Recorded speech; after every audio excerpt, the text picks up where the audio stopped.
Support for the show comes from Amazon Prime.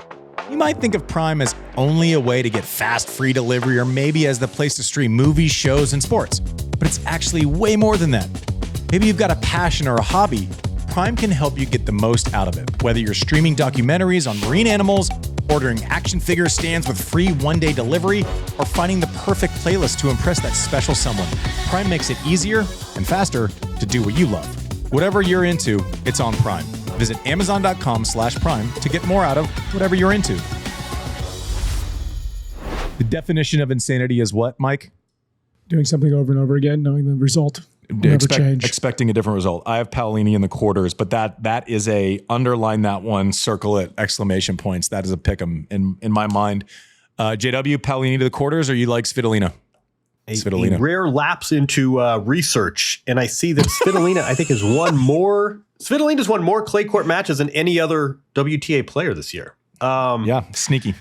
Married to a French player. Svitolina's so good, and she's still. I forgot it. Forget it. Got it. What I mean is, she gets out of the corners and she can control rallies and has turned her defensive style into more of an offensive-minded player. I like Svitolina to the semis, actually, since we're Svitolina to the semis. Talking crazy. Ooh. Oh my goodness, this is great. Oh, I know what you're gonna do. I'm looking at the next section. I know what you're gonna do. Svitolina also lives across the street from.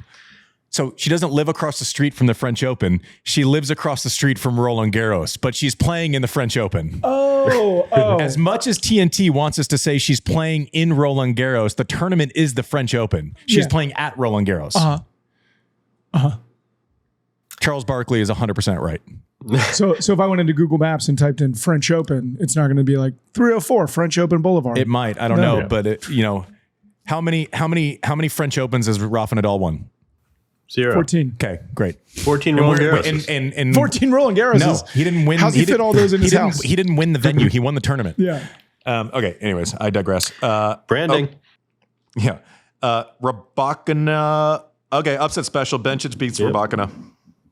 Yep. Oh, love that. Friend of Love All. Friend of the Love All podcast. Check it out. With Kleisters and Social Soph. Jovic is good. Badass. US, by the way, you want to if you're over there and you want to see a future star, Iva Jovic. Young from America, very good. I have Bencic to the third round.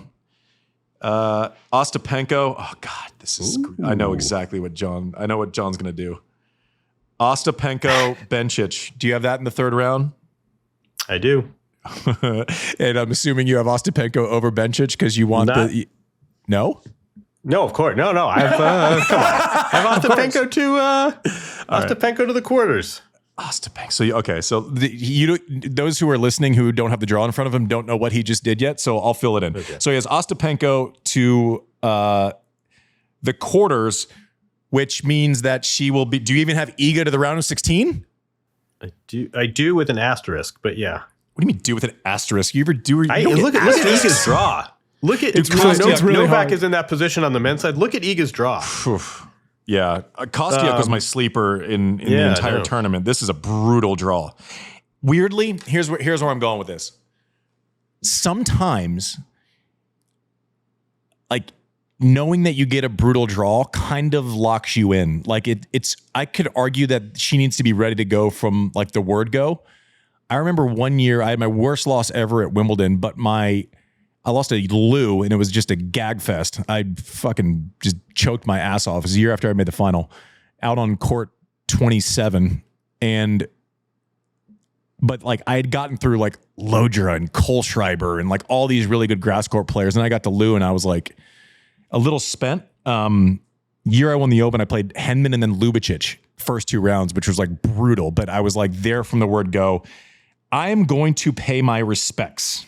Iga Swiatek to the semis. We have to have some semblance of respect for this, but she has the most brutal draw on either side, men's, women's. I'm not as mad at you as I thought I was going to be when I just thought you were doing the Ostapenko Swiatek thing.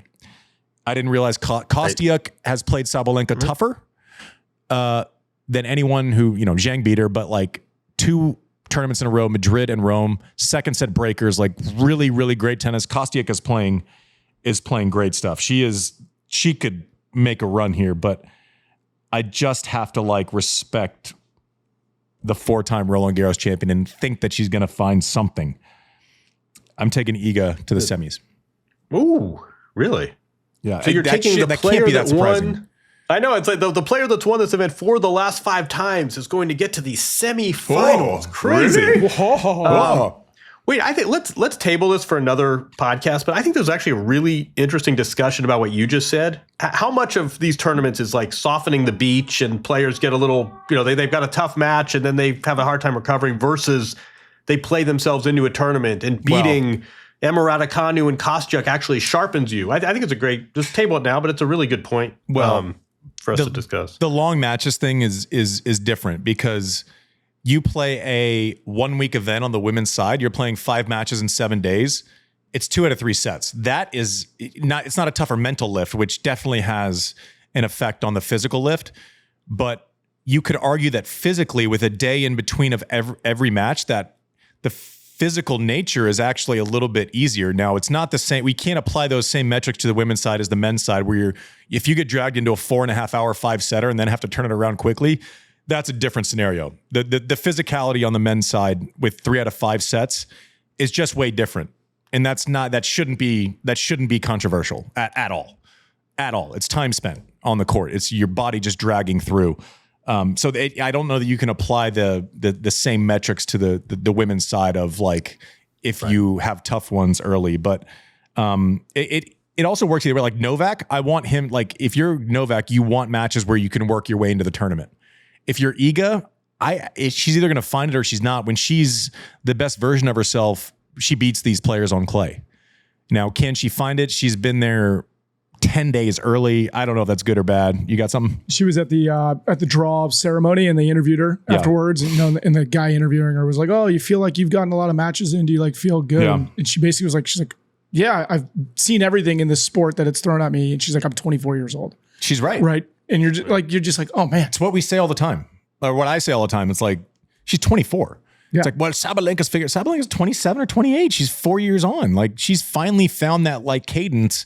Now, Iga's working backwards. Our strengths are our weaknesses. She's intense. She is stressed, but that also keeps her like in the moment all the time. I don't know. I get why. Like, it's amazing to me that we're having this conversation where it's shocking that I'm taking Iga Swiatek to the semis. And I get why she hasn't been in great form, but she still made the semis of Madrid. She made the semis of the Australian Open. Like she's played fine for normies. She hasn't made a final in 50 weeks now. I'm in the Ostapenko in 50 weeks.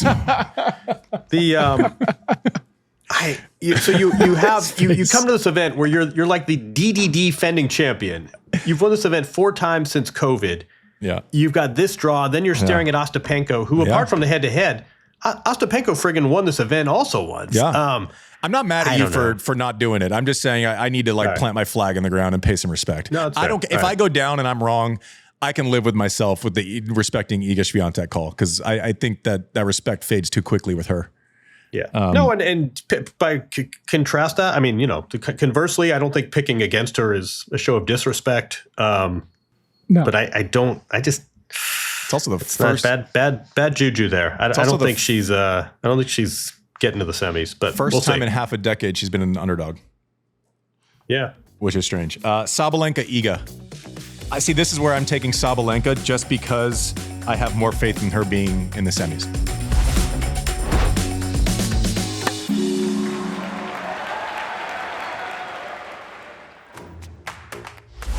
Support for the show comes from Amazon Prime. Prime is more than just fast, free delivery. It's your go-to for streaming music, movies, and sports. Plus, it's also a great way to connect with the things you love. Into skiing? Stream ski films on Prime Video even when the slopes are bare. Love fishing? You can get new gear delivered fast and be back by the water in no time. Planning your next big trip? Prime helps you get everything you need faster than you can write your out-of-office email. Whatever you're into, it's on Prime. Visit Amazon.com/Prime to get more out of whatever you're into.